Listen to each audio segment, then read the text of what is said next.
আজি মা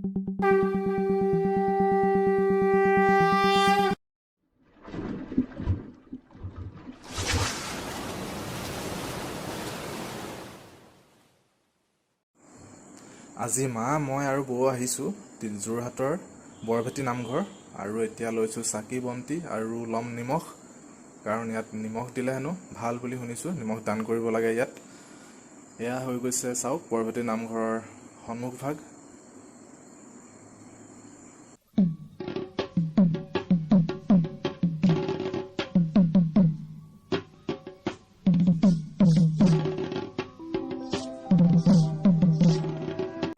তেতিয়াহ'লে ব'লকচোন যাওঁ ভিতৰলৈ। বাহিৰৰ পৰা গেটখন চাওক ইমান ধুনীয়া লাগিছে, দুফালে দুভাগ শৰাই আছে। বহুত দিনৰ পৰাই ইয়ালৈ আহিম বুলি আমি ভাবি আছিলোঁ, আজি অৱশেষত মিলিলে সময় সুবিধা, গতিকে লৈ ভাল লাগিছে, মনটো বহুতেই ভাল লাগিছে। আৰু যিমান পাৰোঁ মই ভিতৰৰ ভাগ ভালকৈ সম্পূৰ্ণকৈ দেখুৱাবলৈ চেষ্টা কৰিম, সেইকাৰণে আপোনালোকে অকণো স্কিপ নকৰি আপোনালোকে ভিডিঅ'টো চাই থাকক শেষলৈকে।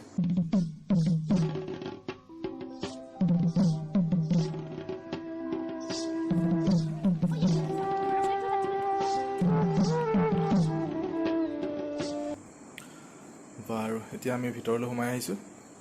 দেখি ভাল লাগিছে, ইমান ধুনীয়াকৈ ৰাখিছে ভিতৰৰ ভাগ। আৰু নাহৰ গছ আৰু বকুল গছ দেখিবলৈ পাইছোঁ আমি ইয়াতে। চাওক ভিতৰ ভাগ চাওক, ইমান ধুনীয়া লাগিছে দেখি। বকুল গছ আৰু নাহৰ গছ, আৰু লগতে ভিতৰলৈ সোমাই অহাৰ লগে লগে বকুল ফুল আৰু নাহৰ ফুলৰ গোন্ধ আমোলমোল কৰি আছে। এইফালে চাওক বকুল গছ আৰু নাহৰ গছ ধুনীয়াকৈ ৰুই থোৱা দেখিছোঁ, আৰু এটা দেখিছোঁ পুখুৰী, তাৰ ওপৰত এখন লোহাৰৰ ব্ৰিজ। মা আৰু বৌ আগে আগে গৈ আছে, মই আহি আছোঁ পিছে পিছে। বলক গৈ থাকোঁ।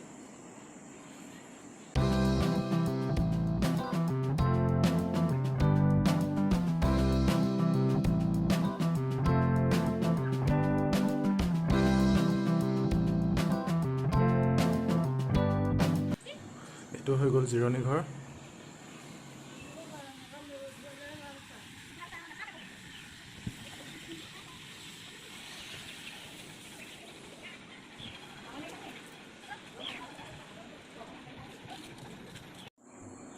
আচলতে আজি আমি অহা দেৰি হ'ল, এতিয়া 1 বাজি গ'ল আৰু শৰাই ভাগিলে চাগে।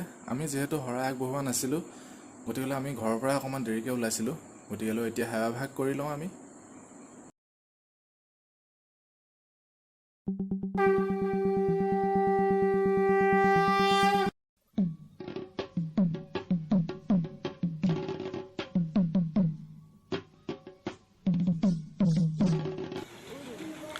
আমি এতিয়া অলপ ফুৰিম ইফালে ইফালে, বৰ ধুনীয়া পৰিৱেশ দেখিছোঁ। লগতে আপোনালোককো দেখুৱাওঁ, মোৰ লগতে আপোনালোকেও উপভোগ কৰক সুন্দৰ পৰিৱেশ।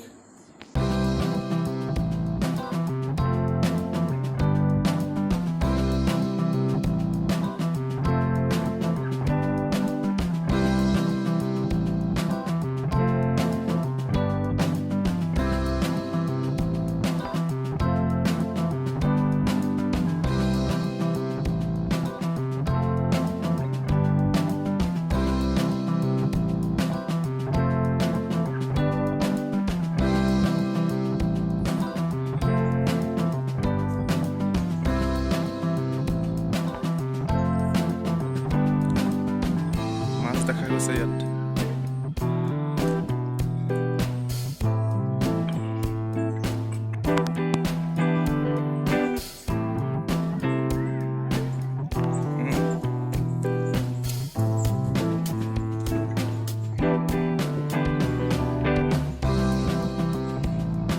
ইয়াত আপোনালোকে দেখিছেনে নাই জানো পাই, নাই দেখা চাগে, কিন্তু এইটো ডাঙৰ ডাঙৰ মাছ এইকেইটা। দুটা আছে ইয়াত, মাছে দেখিছোঁ, কাছ নাই দেখা।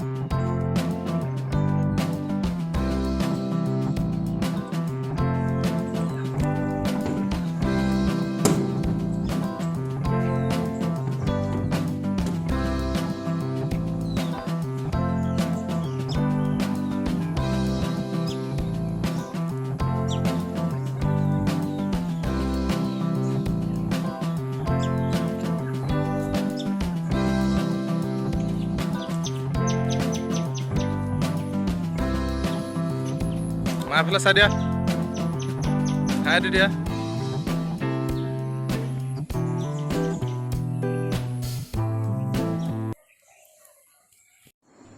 এইখন হৈ গ'ল মালো পথাৰ আচলতে এই নামঘৰ ভাগ এই মালো পথাৰৰ মাজত আছে আৰু ব্ৰিজখনৰ ওপৰৰ পৰা আপোনালোকক দেখুৱাইছোঁ কেনেকুৱা লাগে চাওক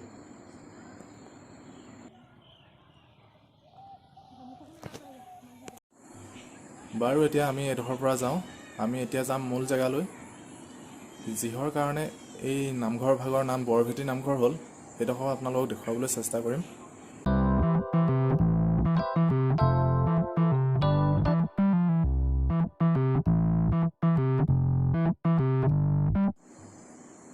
এইডোখৰ চাওক আচল জেগা এইডোখৰ যিডোখৰ জেগাৰ পৰা এই নামঘৰ ভাগৰ নাম উৎপত্তি হৈছিল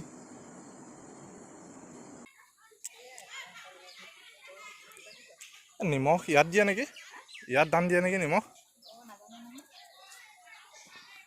এয়া চাগে বহুত দিনৰ পৰা জ্বলি থকা বন্তি দেই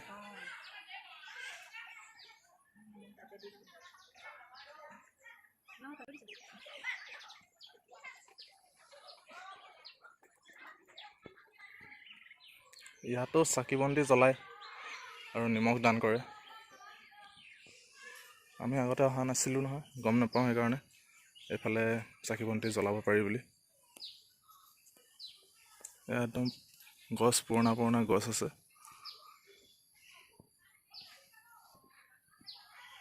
এনেকৈ এক পাক দিব পাৰি নেকি যাওঁচোন কিমান দূৰ যাব পাৰি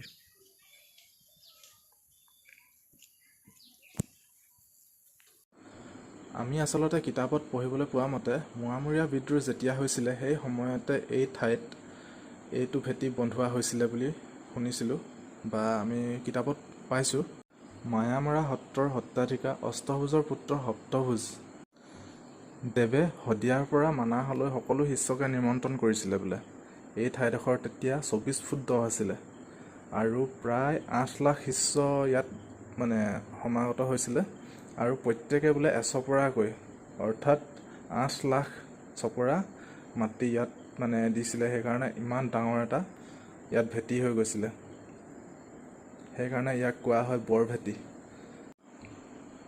দেখিছে কিমান দিনৰ এটা পুৰণি ভেটি এয়া সঁচাকৈ ভাবিলে কিবা লাগি যায় ন বহুত বছৰ হৈ গ'ল কিমান চনত হৈছিলে মুৱামৰীয়া যুদ্ধ আপোনালোকে কমেণ্ট বক্সত জনাবচোন 1769 মানত হৈছিলে নেকি মই পাহৰিলোঁ বাৰু হ'লেও আপোনালোকক সুধিছোঁ জনাবচোন মোক কমেণ্ট বক্সত বাৰু যি কি নহওক সঁচাকৈ আজি প্ৰথম আহিছোঁ বহুত ভাল লাগিছে দেই আহি একদম মানে কি কয় ঠাণ্ডা পৰিৱেশ আৰু ধুনীয়াকৈ কিনাৰত দেখিছে নহয় এই কিনাৰৰ মানে বৰভেটিটোৰ চাইডে চাইডে একদম ব্লক দিয়া ৰাস্তা বনাই থৈছে খোজকাঢ়ি পেলাই এক পাক ঘূৰিব পাৰি সেইকাৰণে মই এক পাক ঘূৰিছোঁ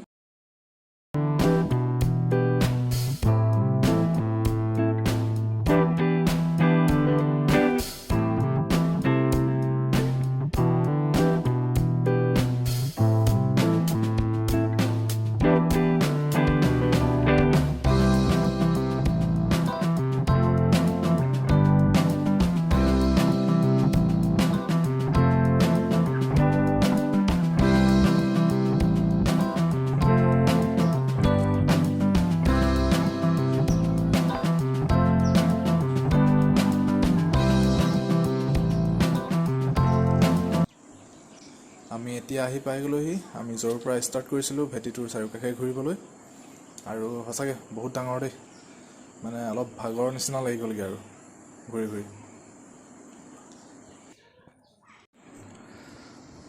বহুত ফুৰিলোঁ বহুত ভাল লাগিলে আৰু এতিয়া আমি বাহিৰলৈ ওলাই আহিছোঁ আৰু এয়া দেখিছে অথনিৰ নিচিনাকৈ সোমাওঁতে যেনেকৈ আহিছিলোঁ এতিয়া ওলাওঁতেও তেনেকৈ মই পিছে পিছে মাহঁত আগে আগে গতিকেলৈ আৰু ভিডিঅ'টো ইয়াত অলপ পিছতে শেষ হ'বলৈ গৈ আছে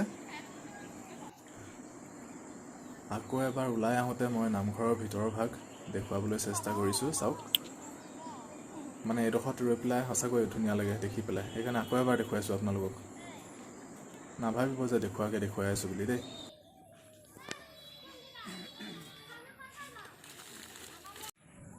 এয়া দেখিলে বৰভেটি নামঘৰ। গতিকে লৈ আজিৰ ভিডিঅ'টো মই ইমানটা সামৰণি মাৰিছোঁ। যদি ভাল পালে ভিডিঅ'টো চাই লাইক কৰিব আৰু মোৰ চেনেলটো প্লিজ ছাবস্ক্ৰাইব কৰি দিব। গতিকে লৈ আজিলৈ আহোঁ, বাই বাই।